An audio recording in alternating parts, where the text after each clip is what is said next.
Good day, Michael. So, how has your week been this time? Hi Raju.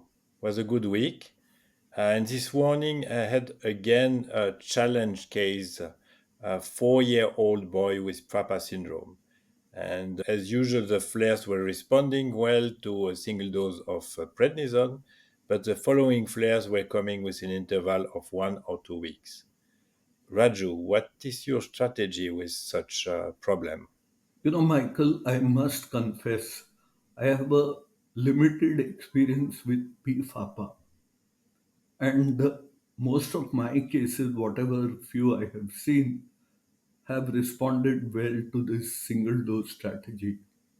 So, I have hardly any experience with refractory cases.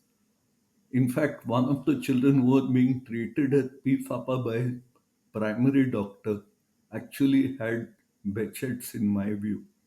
And another child with recurrent oral ulcers would get severe abdominal pain and vomiting and was eventually diagnosed to have mevalonate kinase deficiency. But therefore, let me learn this from you.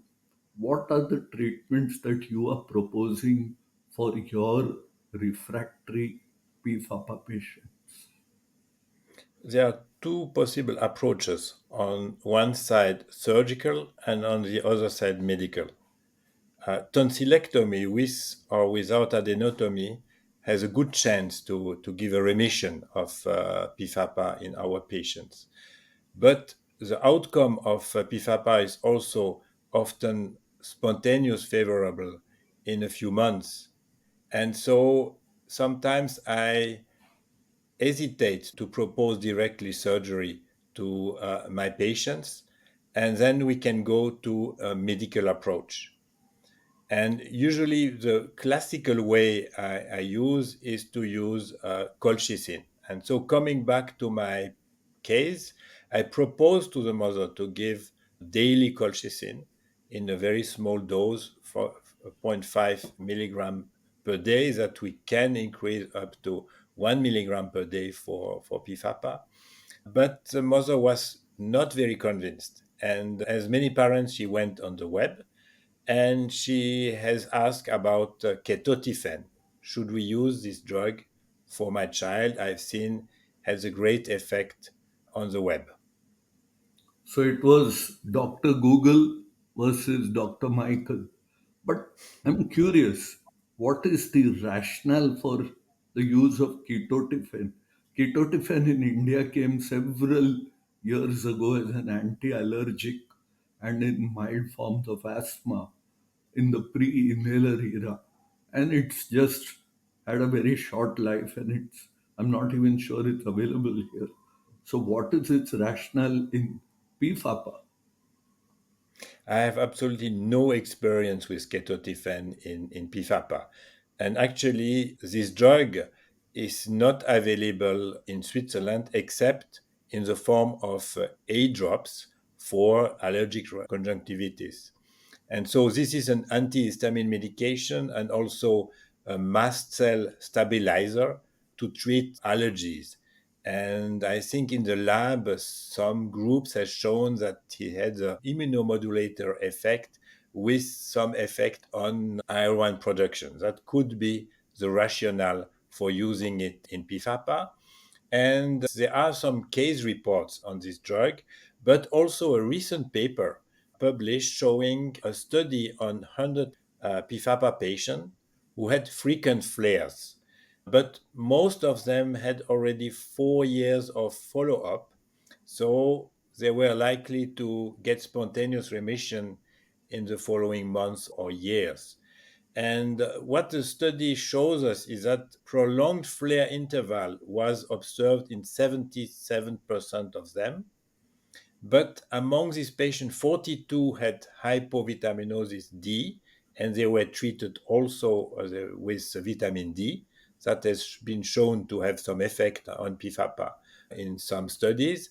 And 39 of them had oral aphthosis and received also probiotics.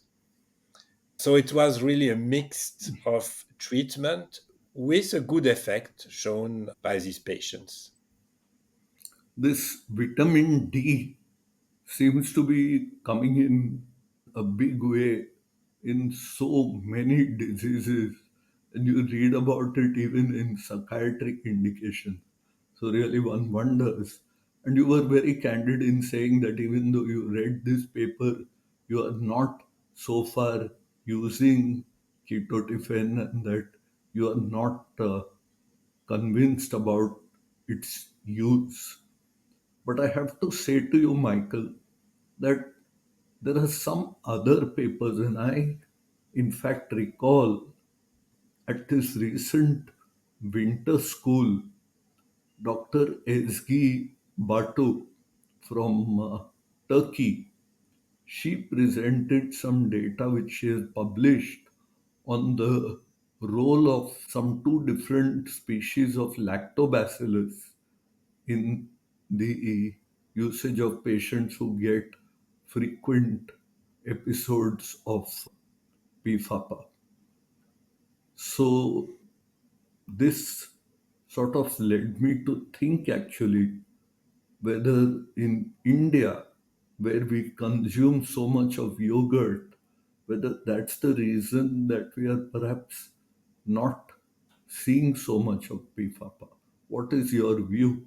It's certainly a very good recipe for an Indian doctor. I agree, Raju, with this. But yes, there are a few papers on probiotics in PFAPA patients. But the problem again is that we don't have RCTs to really prove the efficacy.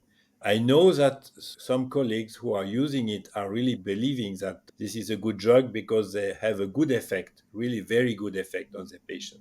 So I'm sure this is a promising group of drugs, but really we need to have more scientific evidence for it. Because again, I'm sure that the probiotics and microbiotic flora is something very important for the immune system. But the problem is to know how can we really influence it and to have an effect on auto-inflammatory and maybe also on autoimmune disease. But this is a open question, and I'm sure in the next year we will have some more good data, and especially our colleague from Turkey, she is trying to organize a randomized trial, so that could be very interesting.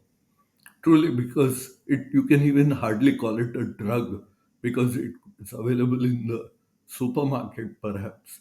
And yet again, something to do with Nestle and Switzerland, perhaps in your backyard, Michael. Thank you so much for joining in today. Over to next Friday. Thank you very much, Raju. See you next week.